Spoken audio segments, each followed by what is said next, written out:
las 10:29 de la mañana, en pleno directo, en directo a la Sierra, viernes 27 de enero, y vamos a continuar con más contenido dentro de la provincia de Cádiz. En la misma Algeciras se celebró el Congreso UGT, una conferencia que trajo a varias ministras del Gobierno de España en las transformaciones de redes logísticas, entre otros procesos también de procesos de producción, y vamos a escuchar varias intervenciones importantes, una de ellas de la propia ministra y vicepresidenta cuarta del Gobierno de España, Teresa Rivera, que habla de varios temas importantes relacionados con las redes logísticas. Quiero empezar agradeciendo muy sinceramente la invitación a participar en estas jornadas. Querido Mariano, querido Pedro, queridos compañeros que estáis participando en quizá algunos de los debates más importantes sobre cómo queremos construir un país de oportunidades y cuáles son los desafíos a los que tenemos que hacer frente para poder tener éxito en este cambio. Una jornada que ha sido tristemente, se ha visto tristemente conmocionada por los acontecimientos de ayer, por ese ataque duro, bárbaro, que desgraciadamente ha terminado con la vida de una persona y con 4 personas heridas, una de ellas todavía en el hospital. Me consta que esta mañana habéis querido expresar también vuestro sentimiento de apoyo, de dolor y de afecto para con los vecinos de Algeciras y muy en particular para con los familiares y amigos de las víctimas, y yo también me sumo a ese sentimiento. Y en esta sesión de esta mañana el foco está puesto en los aspectos relacionados con la transición energética, y en esas intervenciones que he tenido la gran satisfacción de escuchar, de atender, han salido a relucir muchas cosas diferentes. A mí me gustaría centrarme en algunos de los elementos complementarios que creo que son más importantes en un foro como este. ¿Qué representa en términos de oportunidades? ¿Qué anticipación debemos tener para poder asegurar que esas oportunidades se materializan? Y en ese contexto, sabiendo que son unas jornadas organizadas por el sindicato Unión General de Trabajadores, creo que el foco en el empleo es capital. La transición energética, que ciertamente se está acelerando como consecuencia de la crisis energética que vivimos después de la invasión de Ucrania, quizá tenga algunos de los vectores que explican por qué es importante prestarle atención, por qué se está acelerando. En primer lugar, para garantizar el suministro. La energía es un servicio fundamental para el bienestar de los hogares, pero también para la actividad económica, como lo es el agua, a la que también aludíais. Por otra parte, es verdad que la seguridad climática y el tipo de consecuencias que tiene no atender a los efectos perversos del cambio climático hace que nos hayamos planteado muchas preguntas sobre cómo transformar nuestro sistema energético, y quizá lo que se ha hecho visible en este último año, algo que estaba latente, estaba presente y a lo que Gustavo aludía con anterioridad, es que supone también una revolución industrial y tecnológica que en muchos casos estamos viendo se convierte en una carrera competitiva por quién da los siguientes saltos tecnológicos y por quién está en condiciones de aportar soluciones con un peso industrial y de servicios que va mucho más allá del color de las moléculas y los electrones. Y eso es algo a lo que debemos prestar mucha atención, con anticipación y desde todos los puntos de vista, porque en realidad, si lo pensamos con cierta perspectiva histórica, esta gran transformación de nuestro modelo productivo, que evidentemente también implica una gran transformación en cuáles son los parámetros de habilidades profesionales, las condiciones de infraestructura, el modo en el que se diseña nuestro sistema de producción y consumo, está cambiando profundamente las premisas de nuestra economía y de nuestra industria. Y, curiosamente, se hace desde un contexto en el que estamos poco habituados. España ha estado acostumbrada a que las grandes transformaciones industriales nos han llegado con retraso con respecto a lo que ocurría en otras zonas del mundo. Y paradójicamente, esta es una revolución para la que estamos razonablemente bien preparados por condiciones físicas, pero sobre todo, tal y como habéis apuntado en las intervenciones previas, por nuestro capital humano, por la capacidad de nuestras personas, por la capacidad de nuestra sociedad de aprovechar esta revolución.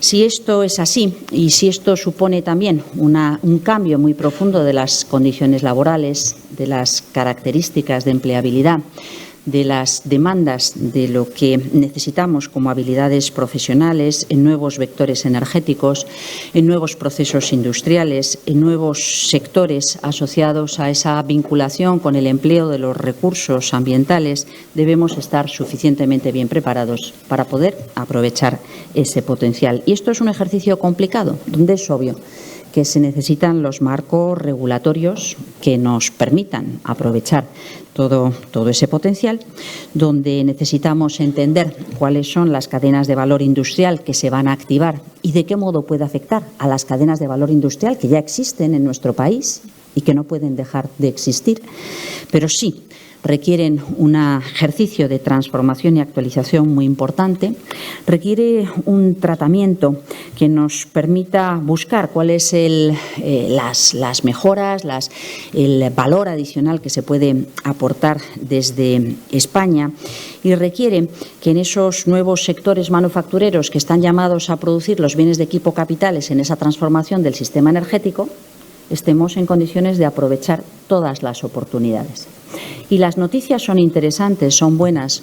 Cuando vemos esa transformación, y creo que es importante, antes aludías a Víctor, quizá fue la primera referencia que ocurre con el carbón, con la minería, con las plantas térmicas, pero inmediatamente después va todo el sector manufacturero en distintas versiones, todo el sector industrial, el sector de la construcción, los sectores primarios más directamente vinculados a las características físicas y geográficas del territorio. Hay mucho en lo que poder escarbar, pensar y producir. Y esas grandes cifras de estimaciones de cuántos nuevos empleos se van a producir, ¿qué ocurre con los empleos tradicionales? No pueden ser utilizadas o empleadas como si fuera algo que cae de la nada en abstracto y se produce automáticamente. Hay que generar las condiciones para que eso de verdad se materialice. Esas estimaciones de multiplicar por 2 los puestos de trabajo vinculados a la industria verde, multiplicar por 3 los puestos de trabajo asociados a las nuevas energías y a los nuevos vectores energéticos, solamente se materializan si de verdad trabajamos para que eso sea así. Y eso supone que las tendencias naturales que dicen, bueno, Europa va a crecer mucho más en este tipo de sectores que en otros sectores, España todavía más que la intensidad de Europa, requieran ese diálogo, esa generación de condiciones desde las instituciones, pero también desde los sindicatos, también desde el diálogo social. No solamente las instituciones públicas deben crear los marcos regulatorios, los incentivos, las condiciones para que ocurra. No solamente se debe dialogar por un pacto industrial en el que esto esté muy presente, también debe ocurrir desde el diálogo social, también debe ocurrir desde las decisiones industriales, empresariales, que nos permitan activar ese resorte o que nos permitan. Creo que ha sido también indicado en esa perspectiva a la que apuntaba CEPSA, mantener una constancia en la cualificación, recualificación, formación continua, identificación de nuevas necesidades en cada uno de nuestros ámbitos de actuación. Pues ahí hemos tenido, dentro de la conferencia de UGT celebrada en Algeciras, en la provincia de Cádiz, de las transformaciones logísticas, a la ministra y vicepresidenta cuarta del Gobierno de España, Teresa Rivera. También en la misma conferencia, conferencia de la UGT, también ha estado la ministra de Transporte, Raquel Sánchez, que hablaba también un poco de ese cambio de paradigma que estamos comprobando a lo largo de estos tiempos, esta evolución tan rápida que se está realizando, y también otros temas de interés dentro de esa conferencia, como decimos, de la UGT en la provincia de Cádiz, en concreto en Algeciras. Pues muy buenos días. Muy buenos días a todos y a todas, y evidentemente en un día como hoy, en el que es verdad que, en fin, ¿no?, los hechos ocurridos ayer pues hacen pues sentirnos a todos muy apenados, tristes, como podréis entender y como me imagino que han hecho los que me han precedido en el uso de la palabra. Lo primero que quiero hacer es transmitir mis condolencias a los familiares y a los allegados de Diego, el sacristán asesinado ayer aquí en Algeciras, y también desear la pronta recuperación de los heridos de esos ataques y de esos incidentes. Evidentemente vamos a hacer todo lo posible desde el Gobierno de España para que se esclarezcan los hechos lo antes posible, y desde luego también transmitir un mensaje de tranquilidad, transmitir a los vecinos y vecinas de Algeciras que esta es una ciudad que es modelo, es ejemplo de convivencia, y que por lo tanto desde luego debe seguir siendo así, y también apoyar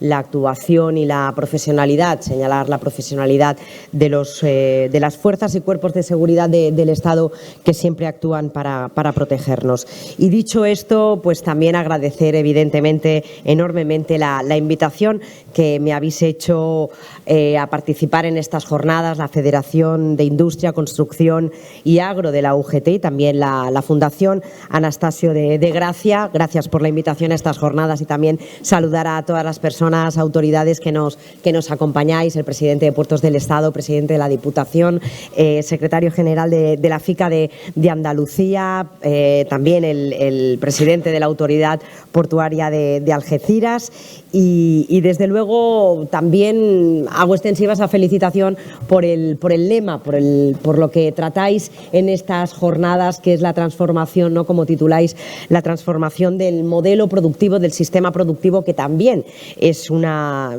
prioridad, es el leitmotiv de este Ministerio, de este Gobierno, y en el que estamos concentrando todos nuestros esfuerzos. Desde luego que ni la pandemia primero, ni tampoco ahora la guerra en Ucrania nos han distraído de nuestros propósitos, de nuestros objetivos. Es verdad que nos lo han puesto más difícil, quizá, ¿no?, pero desde luego yo creo que estamos actuando aún más, si cabe, con más determinación, y porque desde luego se reafirman que esas deben ser nuestras prioridades. Desde luego que siempre hemos tenido claro que si somos capaces de culminar con éxito la transición ecológica y digital de la economía, habremos sentado las bases de los cimientos de la prosperidad en nuestro país. Una transición que ha de tener vencedores, pero no vencidos, y que nadie, en consecuencia, debe quedar atrás, y por lo tanto también lo señalabais ahora en esta mesa, que he tenido oportunidad de escuchar al último ponente, que esa transición en todo caso siempre debe ser justa. Desde luego que este Gobierno lo tiene claro. En la pandemia pusimos en pie un escudo social y movilizamos el 20% del Producto Interior Bruto, que protegió a más de 3 millones de trabajadores, que protegió a 1 millón de autónomos y también a miles de empresas. Ahora estamos destinando 45.000 millones de euros a paliar las consecuencias de la guerra en Ucrania. Demostramos en aquel momento que se podía, que había otra forma de hacer las cosas, y que era posible salir juntos de estas crisis sin dejar a nadie atrás. Ciudadanos y ciudadanas de este país que se han visto beneficiados de alguna manera por nuestras medidas. Asalariados, autónomos, empresas, pensionistas, estudiantes. Aprobamos una reforma laboral que no recorta derechos a los trabajadores, sino que los reforma. Y mirad, hoy teníamos esos datos que nos arrojaba el INE. Durante el primer año de reforma laboral se ha cerrado con la creación de más de 280.000 puestos de trabajo, una bajada en 7 puntos de la temporalidad y una reducción del paro en 80.000 personas. Y por lo tanto se confirma ese cambio estructural en el mercado laboral gracias a esta reforma. Y en esa reforma y en todos estos cambios que estamos experimentando, vosotros, sin duda, los sindicatos, estáis defendiendo los intereses de los trabajadores y trabajadoras, y habéis desarrollado un papel fundamental. Ahora, saber hacia dónde debemos debemos dirigirnos allana mucho, un camino que pasa necesariamente por combatir también el cambio climático y apostar sin duda por la sostenibilidad. Este es el enorme desafío que tenemos por delante. Somos conscientes de los problemas que tenemos que corregir. Estamos reorientando la inversión pública para que se convierta en el motor del cambio. Estamos tratando de conectar el emprendimiento y la empresa para que dejen una alianza eficaz y permanente en sectores de alto contenido tecnológico. Estamos desarrollando también infraestructuras vitales para el crecimiento, como lo son los corredores ferroviarios. Y estamos fortaleciendo también el sistema educativo, que es la cuna de la innovación y el pilar sobre el que se asienta, desde luego, una sociedad avanzada.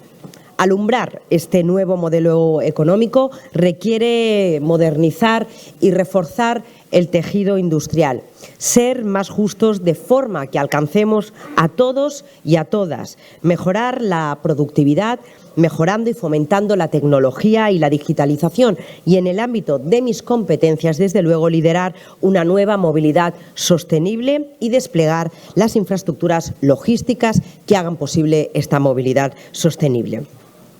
Por lo tanto, esta sostenibilidad, como decía, es indisociable de la necesaria descarbonización del transporte, un sector altamente contaminante, pero económicamente decisivo.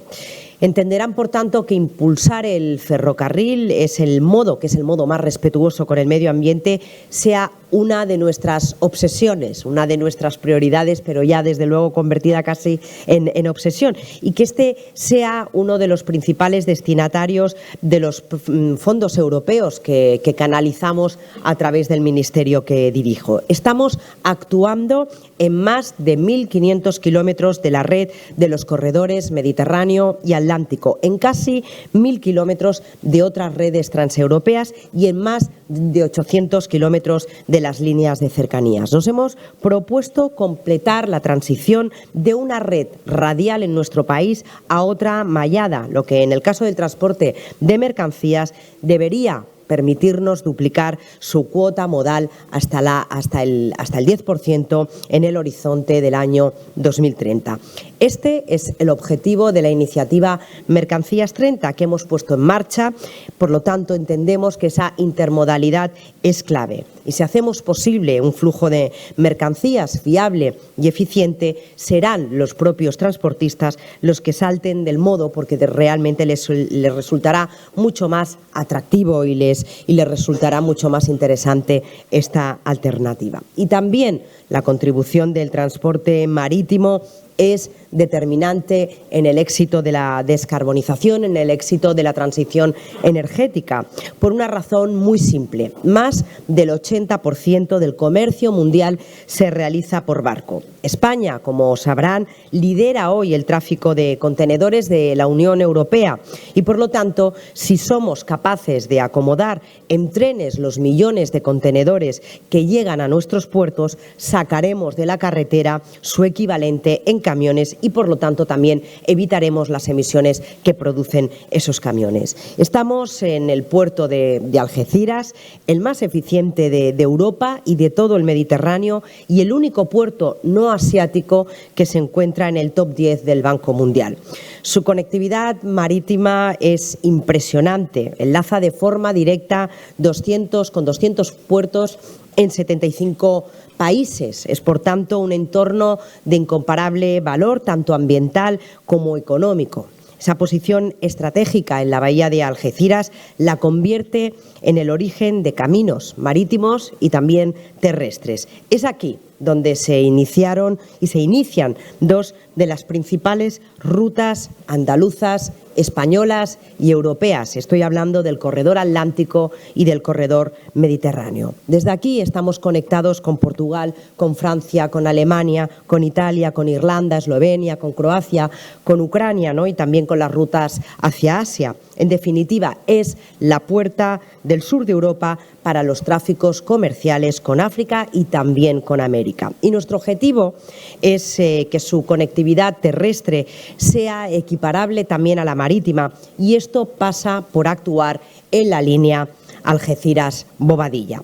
Por eso me gustaría anunciarles la decisión de este Ministerio de presentar próximamente un plan director del tramo Algeciras-Bobadilla, incorporándose a experiencias exitosas previas como la del ferrocarril en ese corredor Sagunto-Teruel-Zaragoza, que ha triplicado sus tráficos y que permite la participación de las diferentes administraciones implicadas, así como también de las empresas que se benefician de sus servicios. El plan será la base a partir de la cual se conformará una comisión de seguimiento donde van a participar todas las partes implicadas. Contará con un presupuesto inicial de 450 millones de euros distribuidos en los próximos 5 años y que van a permitir alcanzar la interoperabilidad europea para la línea y situará al puerto de Algeciras todavía más a la vanguardia de la multimodalidad. Las mejoras también internas en las terminales del puerto ligadas al ferrocarril van a venir acompañadas de una zona de maniobras a las afueras de Algeciras que van a permitir también mejorar la capacidad y la gestión multimodal. Dentro de estas actuaciones a desarrollar en esta línea está, como saben, la electrificación de todo el tramo, posibilitando el paso de trenes con un material móvil de mejores características. También tenemos que adaptar los gálibos para el paso de esos servicios de autopistas ferroviarias. También otra actuación que estamos abordando es la mejora de los sistemas de seguridad y, por tanto, de esa manera aumentando también la capacidad y la fiabilidad del tramo gracias a la mejora tecnológica. Evidentemente la tecnología siempre es un aliado.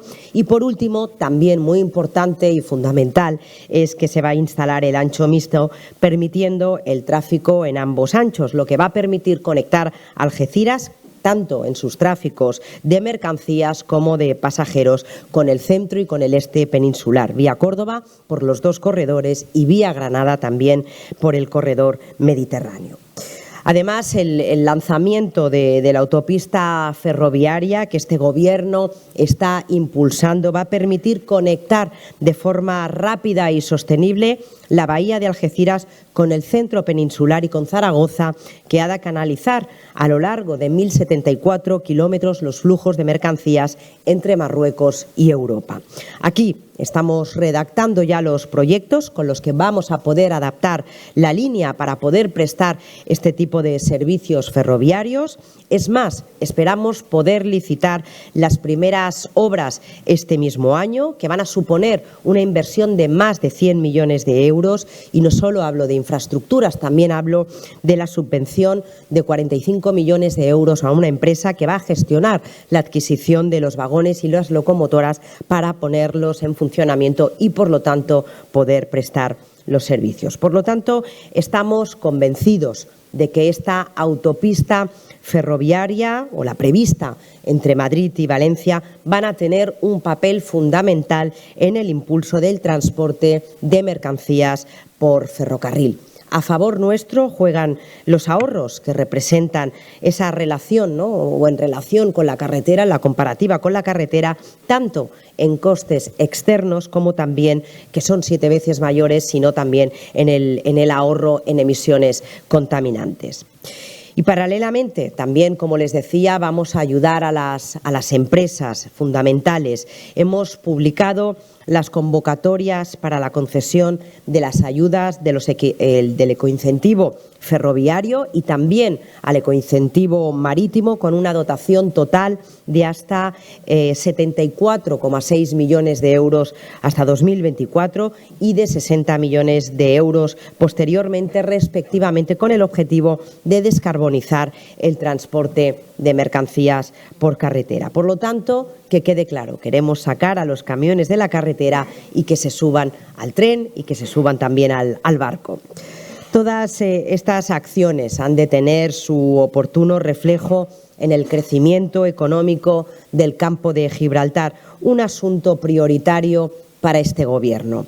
Desde el primer momento, cuando entramos al Gobierno, en noviembre del 2018, Diseñamos un plan de dinamización socioeconómica en coordinación con la Junta de Andalucía, que aprovecho también para saludar a la consejera que ha llegado hace unos minutos, Marifran, a la Diputación Provincial de Cádiz también, trabajamos ese plan director, y a la Mancomunidad de Municipios del Campo de Gibraltar.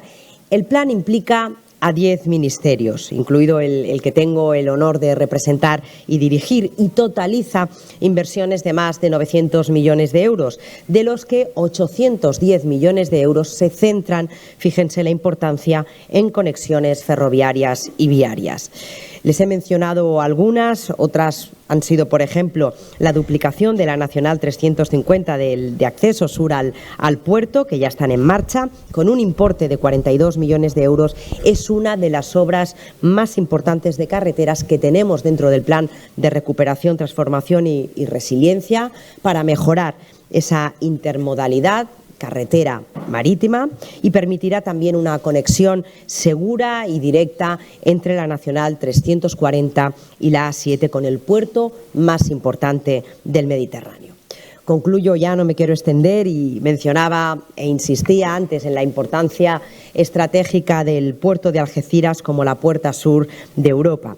Obviamente su papel, insisto, es esencial para el desarrollo de esta comarca, para apuntalar la pujante industria del entorno de la bahía y para mejorar la vida diaria de las algecireñas y algecireños.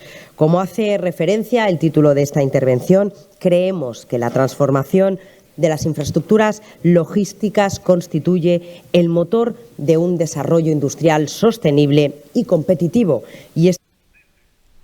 Pues ahí hemos tenido la intervención por parte de la ministra de Transporte en esa conferencia de la UGT en Algeciras, poniendo de manifiesto pues bueno, toda la parte logística en referencia al transporte que se está realizando por la zona de no solo de España, sino también de toda la provincia de Cádiz, con esa nueva evolución y esas mejoras. Así que ahí despedimos la conferencia de la UGT en Algeciras con la intervención de la ministra y vicepresidenta cuarta Teresa Rivera, que hemos visto anteriormente, y ahora a la de la ministra de Transporte Raquel Sánchez. Así que con esto nos vamos a ir ahora a publicidad y enseguida volvemos, que todavía quedan cosas que contar en la jornada de este viernes 27 de enero.